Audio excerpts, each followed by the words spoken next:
Christ revient, il dit sa vérité. Lettre 2.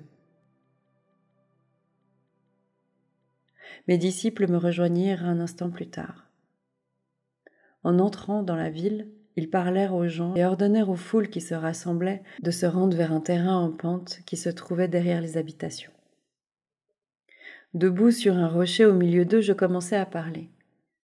Je découvris que tout à la fois, passion et joie, aspiration, désir ardent et conviction se répandaient spontanément dans les paroles que je leur adressais.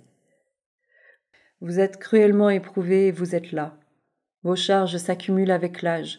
Vous avez souvent le ventre vide. Vos habits s'usent jusqu'à la corde. Les gens vous irritent. Et il vous semble que vos tourments et votre abattement n'ont pas de fin. Mais ce n'est pas la vérité concernant votre existence. Votre vie était censée être différente. Si seulement vous pouviez voir au-delà de vos sentiments, si seulement vous pouviez élever votre esprit pour vous relier au Père en vous, vous seriez capable de voir et de savoir ce que devrait être votre existence. Vous réaliseriez que vous avez été créé pour jouir de l'abondance de protection, d'une bonne santé et du bonheur.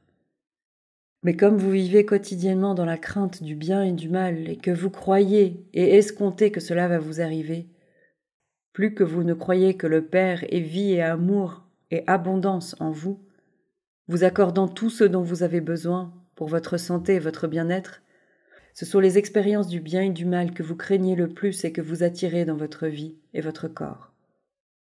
Vos croyances en le bien et le mal obscurcissent, recouvrent tout ce que le Père vous réserve si seulement vous pouvez croire en l'amour du Père. Vous jugez votre présence et vous attendez de vos lendemains que vous avez expérimentés dans le passé. C'est pourquoi vos tourments passés se perpétuent dans le futur. Vous êtes esclave de vos souvenirs et de votre grande croyance inébranlable que ce qui fut doit être encore et encore pour vous tourmenter et vous faire du mal. Il ne vous est pas nécessaire de guérir votre corps ou de rendre votre vie meilleure. Il vous faut guérir vos croyances. Je vous ai dit qu'il n'y a rien de solide sous le soleil. Si vous pouviez guérir de vos croyances, les aligner à la véritable intention du Père à votre égard, les fausses croyances gouvernant votre corps et votre vie se dissiperaient comme un brouillard au soleil. Votre vie même retournerait immédiatement à l'intention divine sous-jacente à toute création. Vous découvririez que pour chaque difficulté, pour toute carence, de quelque sorte qu'elle soit, il existe toujours un moyen de faire cesser la difficulté. Votre panier se remplirait toujours pour répondre à vos besoins. Que pensez-vous qu'il advient lorsque les malades viennent à moi et que je leur impose les mains? Croyez-vous que je pense à la maladie et me demande si la personne va guérir? Suis-je dans la crainte que Père dorme ou soit aussi loin qu'il ne m'entende pas? Non. Si telles étaient mes pensées d'incrédulité, il n'y aurait aucune guérison. Lorsqu'une personne me demande de la guérir, je me réjouis immédiatement parce que je sais que la puissance qui est le Père est en moi, prête et attendant pour guérir que je le demande. Je rends grâce parce que je sais que la volonté du Père est santé et non maladie. Ainsi, je prie que la volonté du Père s'accomplisse dans le malade, pendant que j'enlève la croyance en la maladie du corps malade et que je sais que la volonté de santé du Père s'écoule dans son système. Il en va de même de son apparence. L'apparence de la maladie se transforme en réalité de santé du Père et le corps redevient intègre. La maladie n'est rien d'autre qu'une baisse de la vitalité, une réduction de la vie dans la partie affectée. Restaurez la vie dans la véritable intention et dans le plan de votre système et tout le système fonctionne comme il devrait être. On vous dit que Dieu envoie des maladies, des plaies, la famine, la destruction aux nations qui ne respectent pas ses lois. On vous dit que vous êtes punis par un Dieu courroucé pour les péchés que vous commettez. Mais qu'est-ce que la punition si ce n'est de faire le mal sous le déguisement de la bonté? Je vous dis que le mal ne vient pas de Dieu. Comment Dieu pourrait se partager en deux, le bien et le mal? Ce n'est que dans votre esprit que vous concevez le bien et le mal. Ce n'est que dans votre cœur que vous le pensez et le sentez. Ces pensées et ces sentiments n'ont rien à voir avec le véritable Dieu qui est le Père en vous, vous apportant toute bonne chose, si seulement vous voulez croire qu'il en est ainsi. C'est votre croyance en le bien et le mal qui résident dans votre cœur, qui vous apporte vos maladies. En réalité, vous vivez dans le royaume des cieux et le royaume des cieux est en vous, et vous êtes gouverné par le Père. Mais parce que vous croyez aux punitions de Dieu, parce que vous croyez que seuls les sacrifices dans le temple vous sauveront, parce que vous croyez que vous êtes les héritiers de la maladie, de la pauvreté et de la misère, vous créez avec votre esprit les choses mêmes que vous ne voulez pas. Ne soyez pas abattus, réjouissez-vous et soyez heureux, et sachez que ceux qui vivent dans le besoin, loin d'être punis et abandonnés de Dieu, même s'ils ont péché, sont véritablement bénis.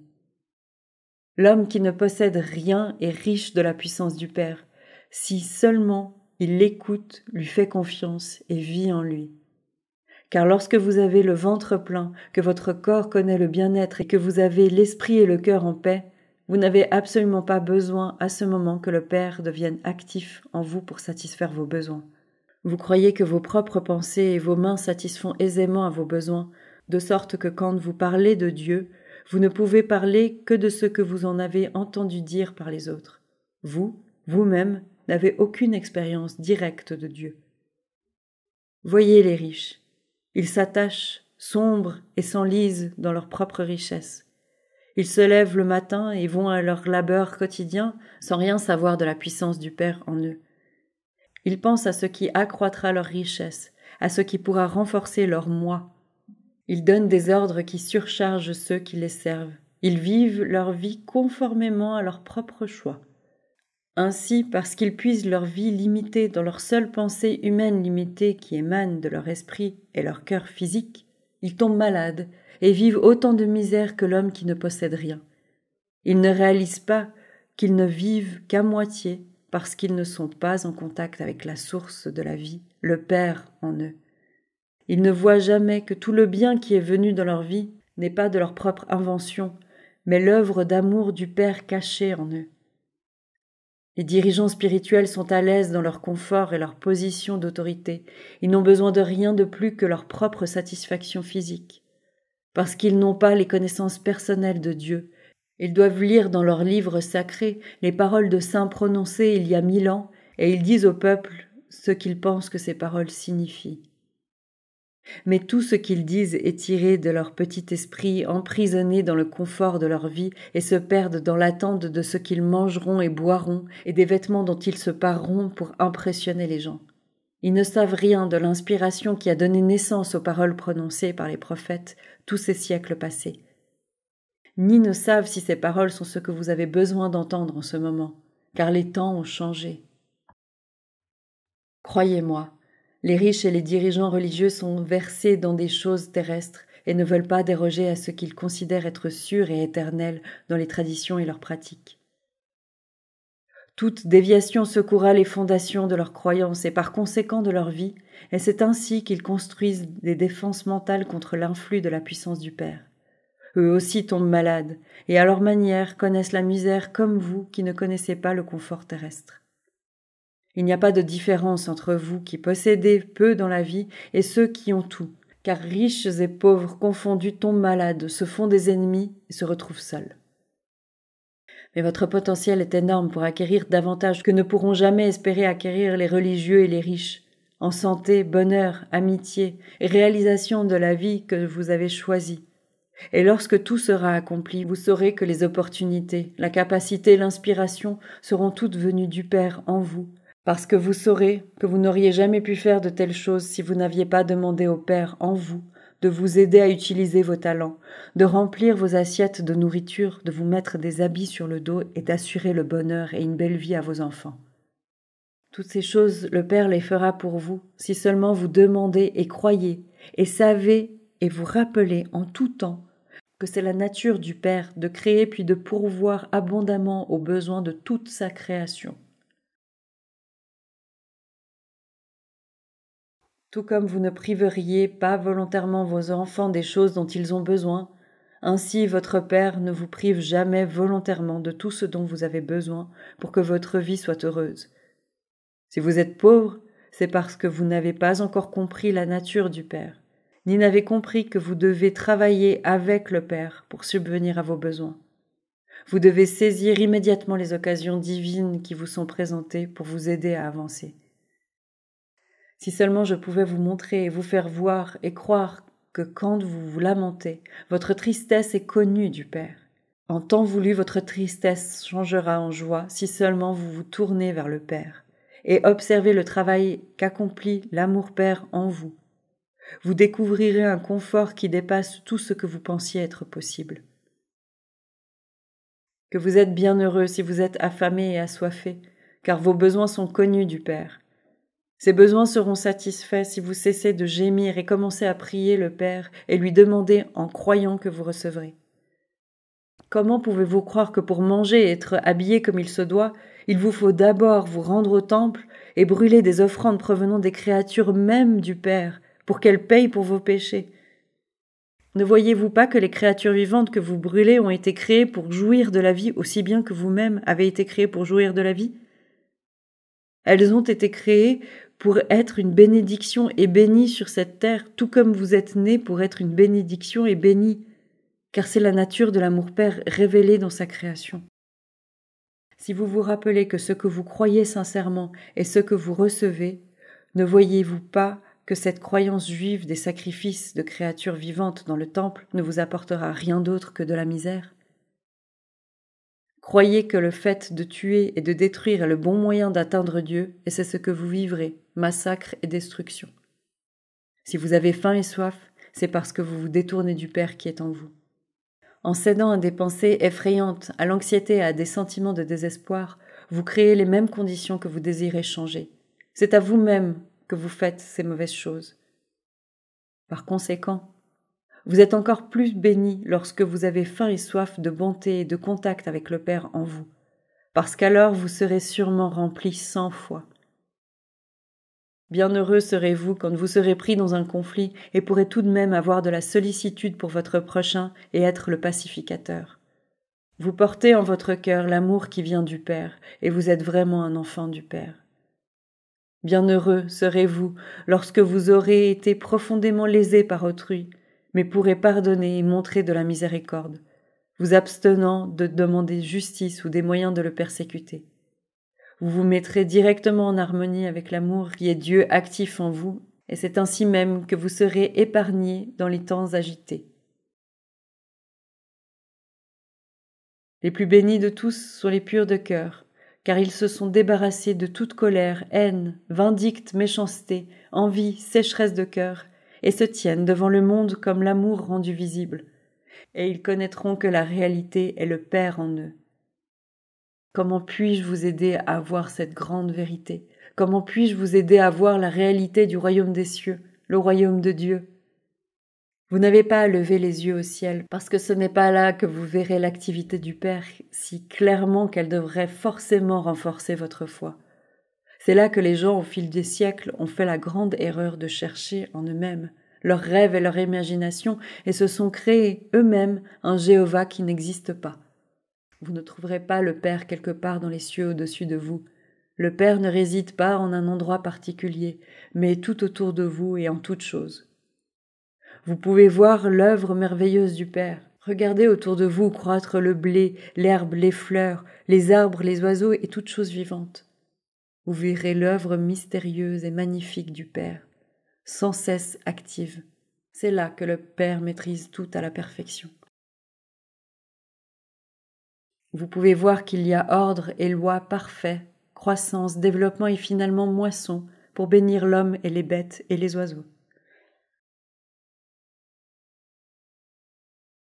Considérez la façon dont un homme, après avoir labouré ses champs, répand les semences sur la terre et les recouvre. Il range ses outils et retourne à la maison, content que finalement, s'il pleut suffisamment, il aura de quoi manger pour lui et ses enfants. Pendant des jours, il dort et se réveille et ne fait rien de plus. Mais lorsqu'il visitera ses champs, il verra les pousses vertes jaillir du sol. Plus tard, il retournera et verra les croissances des tiges et des feuilles, et encore plus tard, il verra les grains se former. Et puis un jour, il verra que le grain est gras et doré, prêt à la moisson. Pendant ce temps, toute cette croissance se sera faite sans aucune aide de sa part. Le blé aura poussé d'une manière merveilleuse qu'il ne peut expliquer. Est-ce magique? Non, c'est l'œuvre du Père. la puissance, l'intelligence pleine d'amour dans tout l'univers qui inspire l'œuvre et respire à travers elle. C'est l'activité du Père qui est la vie intelligente de l'univers. Lorsque vous pénétrez dans le royaume de Dieu, vous vous sentez bien. Vous vous sentez heureux et joyeux. Pouvez-vous imaginer comment se sentirait une femme si elle égarait une grosse somme d'argent et se demandait comment nourrir ses enfants ? Elle serait en larmes et balayerait la maison si à fond qu'il ne resterait pas un seul grain de poussière. Et puis, cachée dans un coin sombre, elle trouve la pièce d'argent et immédiatement, elle sèche ses larmes, se met à sourire et puis se sent si vivante et si joyeuse qu'elle se précipite hors de la maison pour inviter ses voisins à fêter. Là où elle croyait avoir tout perdu, elle est maintenant riche après tout. Il en est de même lorsque vous trouvez le royaume des cieux, le royaume de Dieu. Au lieu de larmes et d'angoisse, et de la faim et de la maladie, vous trouvez la paix, la joie, l'abondance et la santé dans le royaume de Dieu. Vous ne connaîtrez plus jamais le besoin. Le royaume de Dieu peut aussi se comparer à un homme très riche qui faisait le commerce de perles. Toute sa vie, il avait souhaité découvrir une perle rare qui éclipserait toutes les autres par sa beauté et sa perfection. Elle ferait l'envie de tous les autres négociants. Un jour, il trouva cette perle, belle au-delà de tout ce que l'on pouvait imaginer, plus parfaite que toutes les autres. Il vendit tout ce qu'il possédait, abandonna tous ses biens pour acheter cette perle et fut plus heureux qu'il ne l'avait jamais rêvé. Qu'est-ce que cela signifie ? Cela signifie que tout ce qu'il avait autrefois apprécié dans la vie, une maison richement meublée, des biens, un mode de vie, une qualité de vivre et de boisson, il les avait tous donnés avec joie pour posséder le trésor sans prix, la connaissance, le menant au royaume de Dieu, où le bonheur est un état d'esprit que le monde extérieur, avec ses soucis et ses tracas, ne peut troubler. Le royaume de Dieu est en vous, vous entrez dans le royaume de Dieu lorsque vous réalisez pleinement que le Père est en tout temps actif en vous. C'est un état d'esprit, de perception et de compréhension que la réalité qui réside derrière et en toute chose visible est le Père, et est belle et parfaite, et que toute chose contraire à la beauté, à l'harmonie et à la santé, à l'abondance, sont des créations de la pensée erronée de l'homme. Comme je suis attristée de vous voir souffrir, mais vous n'avez pas besoin de souffrir si vous écoutez ce que j'ai à vous dire. Mais je dois vous avertir que la voie qui mène au royaume des cieux est difficile à suivre car elle signifie, en premier lieu, que vous devez traiter avec votre ego. Et pourquoi devez-vous lutter contre l'ego ? À cause de votre désir de protéger et de promouvoir votre bien personnel, d'où proviennent toutes vos pensées, paroles et actions égoïstes. Vous demanderez probablement pourquoi devrais-je m'en soucier ? Si ce que tu dis est vrai qu'il n'y a pas de punition, que Dieu ne voit pas nos fautes, pourquoi devrions-nous nous faire du souci à propos de notre comportement ? Il y a tant de choses à apprendre ici que je ne sais pas par où commencer. Comme je l'ai expliqué, vous tirez votre vie du Père et donc vous tirez votre capacité de penser et d'aimer du Père. Tout comme l'intelligence Père est créatrice, votre conscience, elle aussi, est créatrice. Avec votre esprit et votre cœur, vous créez vraiment les plans de votre vie et de vos expériences. Et quel genre de vie planifiez-vous et formez-vous dans votre esprit ? Et si quelqu'un vous ennuie ou vous fait du mal ? Vous vous vengez d'une façon ou d'une autre. Vous croyez que si on vous enlève un œil, il vous faudra enlever l'œil de votre adversaire en retour. Vous croyez que celui qui tue doit être tué en guise de punition ou de compensation. Vous croyez que celui qui vous vole doit en payer le prix, que celui qui vous prend votre femme devrait être lapide avec votre femme. Vous croyez qu'il vous faut exiger le paiement de tout mal qui vous est fait. Comme c'est la nature humaine que de blesser autrui et que l'on vous a appris qu'il fallait vous venger, votre vie est une guerre continuelle. À la maison, entre mari et femme, enfants, voisins, personnes publiques et nations. Votre père ne sait rien de cette guerre qui fait rage dans votre vie, mais il connaît la tension qu'elle crée dans votre esprit et votre corps et qui découle de cette guerre. Et il ne peut rien faire pour apaiser votre douleur jusqu'à ce que vous-même vous arrêtiez la guerre. Il vous faut vous-même cesser de lutter et vivre en paix avec votre famille, vos voisins, vos employés ou votre patron, les autorités et les autres pays. Ce n'est qu'alors que vous serez capable de reconnaître et de voir l'œuvre d'amour se réaliser en vous et pour vous par le Père. Rappelez-vous aussi la grande loi. Vous récoltez exactement ce que vous avez semé. On ne ramasse pas des figues sur les ronces ou du raisin dans les épines. Pensez-y et comprenez cette parabole, parce qu'elle est très importante. Pas aujourd'hui seulement, mais tout au long des jours, des années à venir et même pour l'éternité. Or donc, si vous voulez changer votre vie, changez vos pensées. Changez vos paroles qui découlent de ces pensées, changez vos actions qui découlent de vos pensées. Ce que vous gardez à l'esprit créera toutes vos expériences, votre maladie, votre pauvreté, votre malheur et votre désespoir. Un homme m'interpella. « Dis-nous, maître, comment resterons-nous pacifiques envers nos voisins s'ils ne nous donnent pas la paix eux-mêmes » Je lui réponds en souriant. « Si ton voisin vient à toi et te dit qu'il doit aller quelque part et, ne voulant pas y aller seul, te demande de l'accompagner, que fais-tu » L'homme rit. « Si mon voisin voulait me distraire de ce que je suis en train de faire, je ne serais pas content. Je lui dirais de trouver quelqu'un d'autre pour l'accompagner parce que je suis occupé. » « Et comment se sentirait ton voisin ?» demandai-je. L'homme haussa les épaules. « Je ne sais pas. » « Et la prochaine fois que tu auras besoin de lui pour te rendre un service, comment répondra-t-il à ta demande ?» L'homme ne riait plus, il ne répondait pas. Un autre homme dit « Il lui lancera un juron et dirait d'aller se faire aider par quelqu'un d'autre. » Je dis à la foule « Il a bien répondu. Et comment se sentira-t-il » Je me tournai en souriant vers l'homme qui avait parlé en premier. Une femme cria par-dessus les rires. « Il dira à tous ceux qu'il rencontrera qu'il a un voisin méchant et égoïste. Peut-être voudra-t-il le blesser de quelque façon. » Il y eut des cris d'approbation et je hochai la tête. Oui, il aura oublié que son voisin lui avait autrefois demandé de l'accompagner sur quelques kilomètres et qu'il avait refusé. Il ne verra pas la loi de semence et de récolte à l'œuvre dans sa vie. Il l'avait mise en mouvement lorsqu'il avait refusé d'accompagner son voisin et maintenant il récolte le résultat de son attitude et de ses actions. Pourquoi se fâcher s'il a lui-même créé cette situation ? Les gens se parlèrent en riant et en hochant la tête. Ils n'avaient jamais entendu une telle connaissance du comportement humain. C'était là un enseignement tout à fait nouveau. Je leur dis « Je vous donne un conseil. Lorsque votre voisin viendra à vous, vous demandant de l'accompagner à un bout de chemin ou quoi que ce soit d'autre qui lui fera du bien ou le rendra heureux, pensez d'abord ce que vous aimeriez qu'il fasse si vous avez besoin de lui. Comment aimeriez-vous qu'il réponde à votre requête ?» Des murmures s'élevèrent dans la foule et je pus voir qu'ils avaient compris ce que je disais. En fait, si votre voisin vous demande de l'accompagner 1 kilomètre, acceptez d'un cœur joyeux et tenez-vous prêt à en faire 2 si nécessaire. Si vous refusez quelque chose, vous ne le réalisez pas, mais vous raidissez votre esprit et votre corps, prêt à vous protéger de l'obligation de faire quelque chose que vous ne voulez pas. Vous mettez de la tension dans votre esprit et votre corps, et le Père est tendu lui aussi et ne peut faire son travail d'amour envers vous. Et c'est de cette tension que naît la maladie. Encore une fois, il se peut que vous rencontriez quelqu'un qui est dans un cruel besoin, qui a froid, qui est malheureux. Il se pourrait qu'il vous demande votre tunique. Ne passez pas votre chemin en fusillant du regard. Quelques personnes rient. Elles savaient que c'était ce qu'elles auraient fait.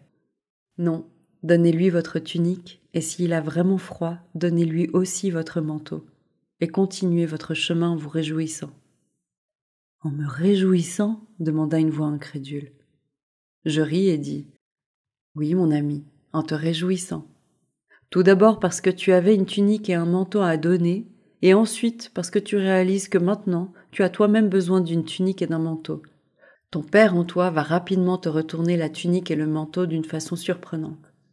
Cependant, si tu donnes tunique et manteau et tu continues à marcher en grommelant tout bas, « Pourquoi ai-je fait cela ? Je suis fou. Maintenant, c'est moi qui vais avoir froid à sa place et les gens vont se moquer de moi parce que je lui ai donné ma tunique et mon manteau et que je n'ai plus rien et que va dire ma femme quand je rentrerai à la maison ?»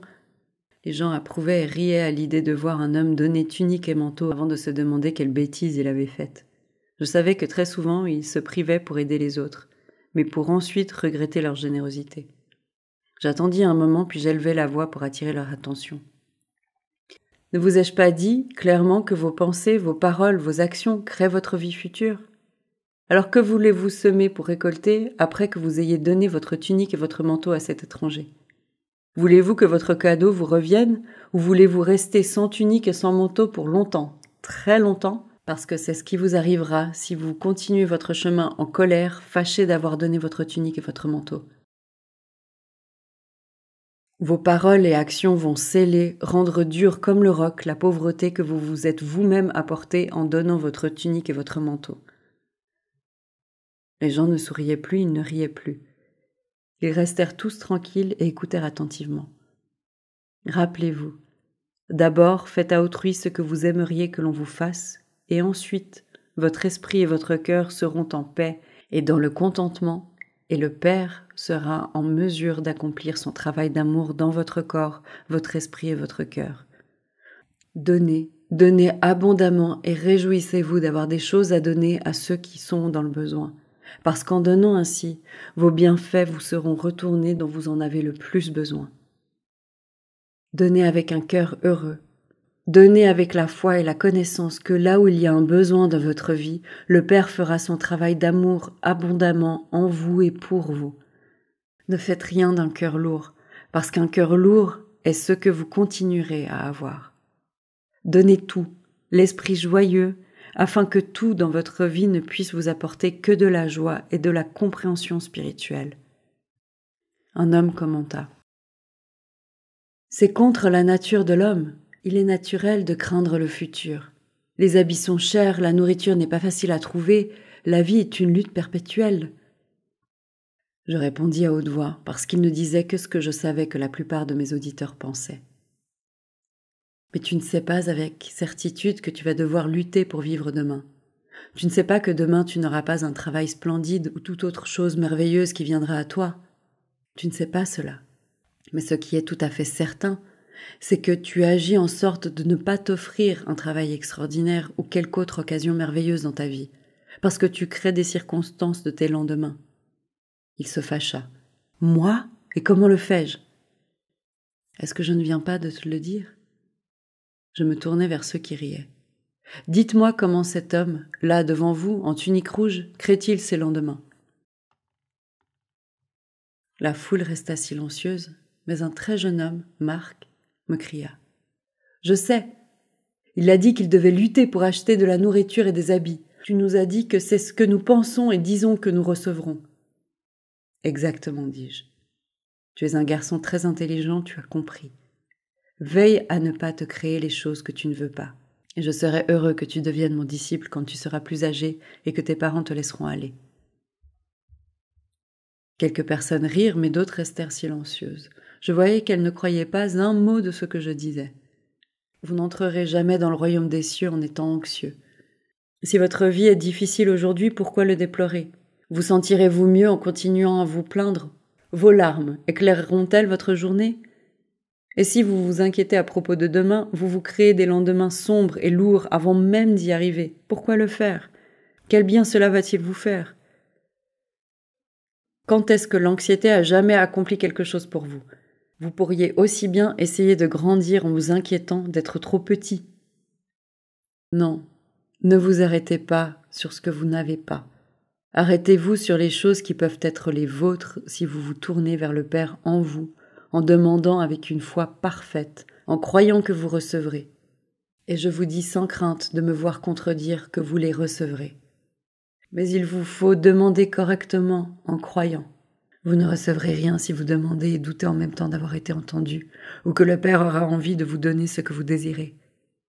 Ça, c'est la manière humaine de donner, mais pas la manière du Père, qui donne abondamment et qui répond à vos besoins. Le Père déverse constamment ses dons sur vous, des dons de nourriture en quantité, d'habits, de maisons, d'amis, à condition que vous-même, vous ayez le cœur et l'esprit purs, et à condition que vous vous appuyez constamment sur le Père, votre soutien, jour après jour. Si vous priez et ne recevez pas, ne croyez pas un seul instant que c'est parce que le Père n'existe pas ou qu'il ne vous écoute pas. Il vous faut plutôt vous demander ce qui, en vous, empêche le travail d'amour Père de s'accomplir en vous et pour vous. Si vous vous rendez à l'autel pour prier et faites une offrande, et que sur votre chemin vous vous rappelez que vous vous êtes querellé avec quelqu'un, revenez sur vos pas. Allez vers cette personne et faites la paix avec elle. Alors quand vous approcherez le Père en prière, vous aurez un esprit et un cœur pur, et vous serez entendu par le Père, et le Père sera en mesure de vous répondre en vous donnant tout ce dont vous avez besoin, dans la paix et la tranquillité de votre être. Si vous ne pouvez toujours pas croire que le Père se soucie de sa création, regardez autour de vous les fleurs rayonnantes dans les champs, comme elles sont belles. Pensez à la brillante pensée qui a conçu leur forme, leur beauté. Où trouvez-vous les couleurs que vous voyez dans leurs pétales? Malgré toute sa sagesse, Salomon lui-même n'a pas été capable de se faire des habits d'une telle beauté. Voyez comme les fleurs attirent les abeilles et comme les abeilles apportent les semences de la saison à venir pour rendre votre monde merveilleux et pour vous nourrir. Pourquoi ne pouvez-vous pas croire et faire confiance au Père quand le monde qui vous entoure est conçu, planifié et conservé d'aussi merveilleuse façon? Mais souvenez-vous, ces plantes et ces arbres vivants, au contraire du genre humain, ne peuvent pas se plaindre de leur lot ni voir qu'ils sont affamés et nus, de sorte qu'ils ne se défont pas de l'œuvre du Père accomplie en eux. C'est en vous plaignant sans cesse, en parlant de ce qui vous manque, ce sont vos agressions mutuelles, votre insistance à vouloir punir, vos critiques, vos médisances, qui font, en conséquence, que vous manquez de tout et qui vous rendent malade jour après jour. Je vous dis toutes ces choses pour vous préparer, vous qui êtes malade, à la guérison. Vous ne pouvez être guéri à moins que vous croyiez de tout votre cœur que la guérison aura lieu. Rappelez-vous que les maladies du corps viennent d'une maladie de l'esprit, tel votre mauvais tempérament, vos ressentiments, vos colères et vos haines. L'amour-père est la source de la santé, et par conséquent, toutes les pensées et tous les sentiments contraires à l'amour-père apportent la maladie. Tout comme vos maux et vos maladies commencent dans l'esprit, ainsi en est-il de vos bonnes actions. Prenez soin de votre prochain autant que de vous-même. Lorsque vous vous disputez, bénissez votre voisin, priez pour lui lorsqu'il est dur envers vous, aidez-le chaque fois que vous le pouvez en toute occasion, même s'il se détourne de vous, parce que vous construisez le bien dans votre esprit et dans vos pensées, et le bien sera la récolte de ce que vous aurez semé. Et plus encore, vous harmonisez votre esprit et le mettez en syntonie avec le Père en vous, qui êtes amour parfait. C'est dans ces conditions que le Père peut accomplir son œuvre d'amour en vous. Lorsque j'eus fini de parler, les gens m'apportèrent leurs malades, et selon leur foi, ils furent guéris.